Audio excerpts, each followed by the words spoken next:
What kind of feelings do you have when you think about that time in your life?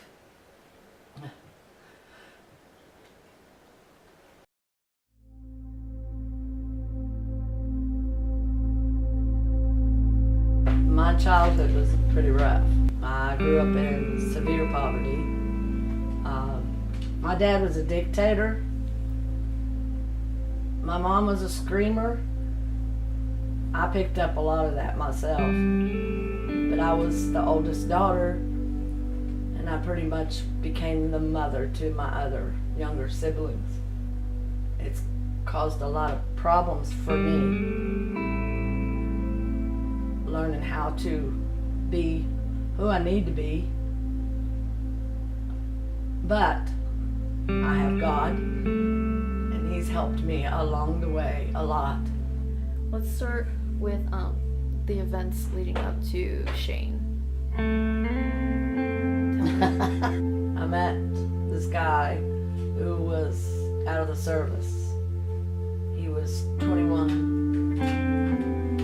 I was only 16 at the time. Believe me, girls, it only takes one time. And so I got pregnant.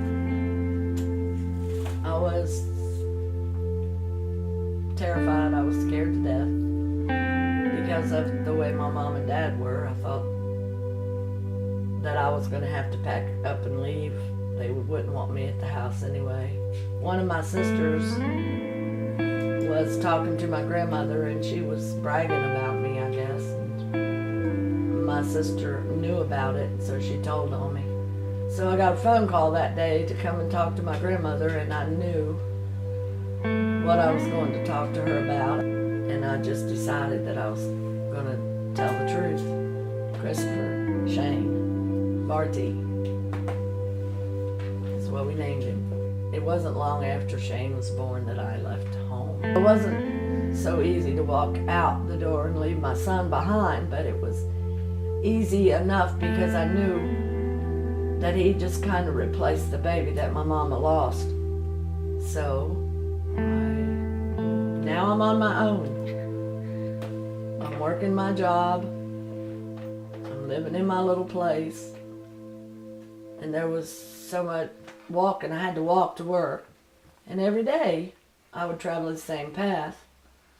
And I'm going this way one day, and I look over and I see this hunk of burning love standing in this door, leaned up on it. Everything inside of me leaped when I saw this. And I said, I gotta know who this is. There was this bus station about 2 or 3 doors down, and I used to eat lunch in there sometimes. And I knew the people that run it, and I knew the girl the daughter of Miss Molinary, and she and I was good friends, and we were able to talk. And so I was in there one day, and I just happened to say something about this guy that works down the street in this carpet store. And she said, yeah, he comes in here for lunch every now and then. I said, he does? I said, oh, we gotta work. You gotta figure out a way to introduce me to him.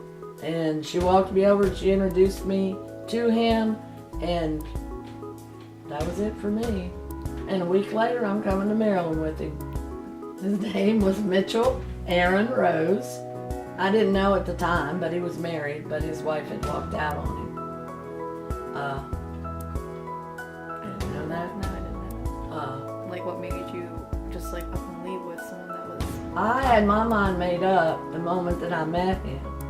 He was the man for me. I was going wherever he was going. It didn't really matter. He could have took me to the end of the world. All he had to do was say, let's go, and I would have went. Our son was born on the 2nd. What is this for? My film project. I bet they've never seen such a good looking man as me sitting right here. And 2 years later, I had my daughter in January. Although we had a lot of ups and downs in our lives, I would not marry another person but him. He was the love of my life, and he always has been and always will be.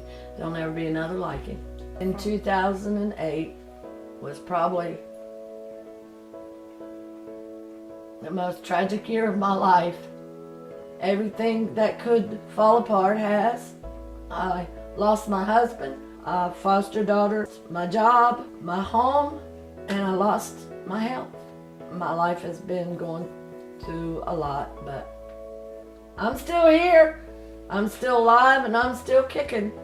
Things in this world do not matter. The only thing that matters is relationship, is family, is friends. The people that you love is all that you got, and they'll be there even when you die. That's all that matters, is people. That's the sum of it all to me, for me.